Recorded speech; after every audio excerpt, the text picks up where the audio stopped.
morning, good afternoon, good evening, great people. This is Sakem Mathematics. Today, we want to quickly look at this partial fraction question. Thank God it's not the most challenging type. This is the kind of partial fraction where you have two linear factors. Alright, quickly, solution.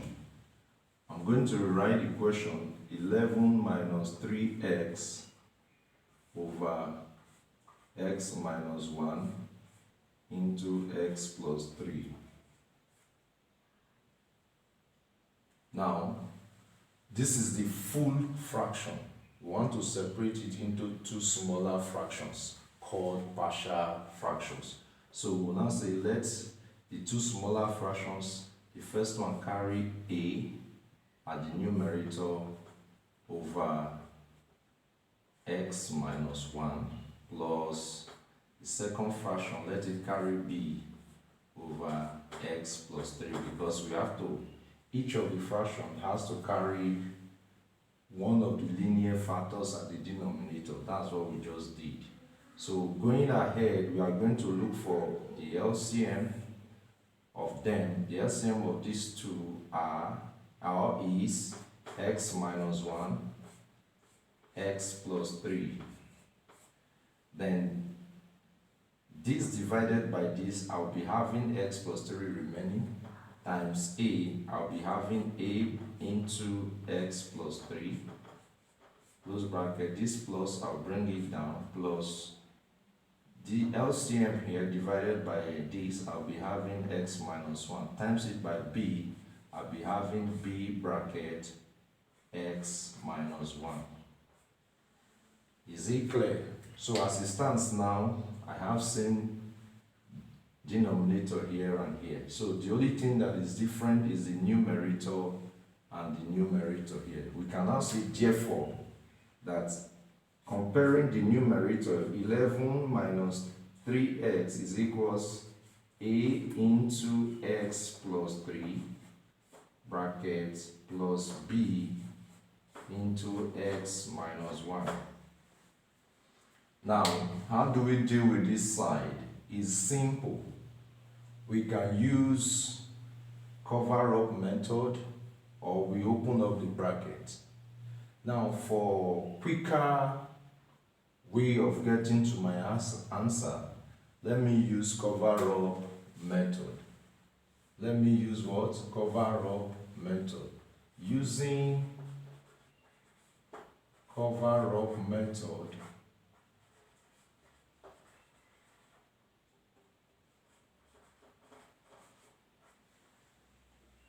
I will pick one of them, the linear factor that is in the bracket. I'll pick it and equate it to 0.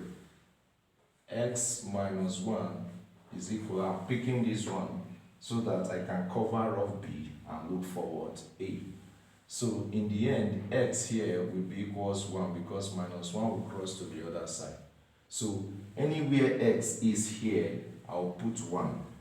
I'll be having 11 minus 3 into 1 equals to a into 1 plus 3. You can see it here, plus b into 1 minus 1. So 1 minus 1 will give me 0. 0 times b will be 0. So I've covered up b so that I can find a. So it means 11 minus 3 equals 1 plus 3 is 4 times a is 4a. 11 minus 3 will give me what? 8 equals 4a. I'm looking for a, dividing both sides by 4. A therefore will be 2.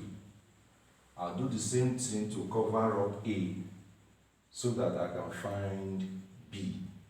Covering up a, that means x will be what? X plus 3 will be equal to 0. Then x will be equals minus 3. So I'll go through it again. Anywhere x is, I'll put what? Minus 3. So I'll be having 11 minus 3 times 3 equals a into minus 3 plus 3. Then, oh, this is minus 3. 3 times minus 3. Then plus b into minus 3 minus 1. So I'll be having 11 plus 9 equals b into minus 4. Do you understand? B into minus 4. And this will give me 20 is equals minus 4b. By the time I divide both sides by minus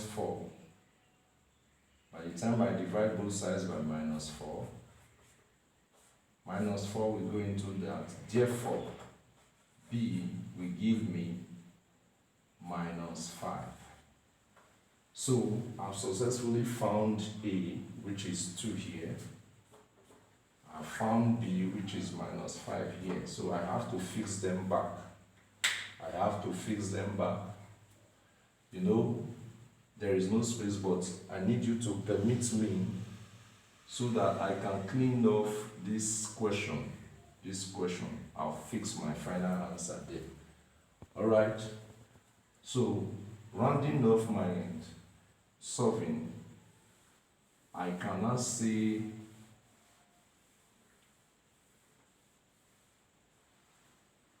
that 11 minus 3x over x minus 1 into x plus 3 is the same thing as, in place of a, I'll put 2 there.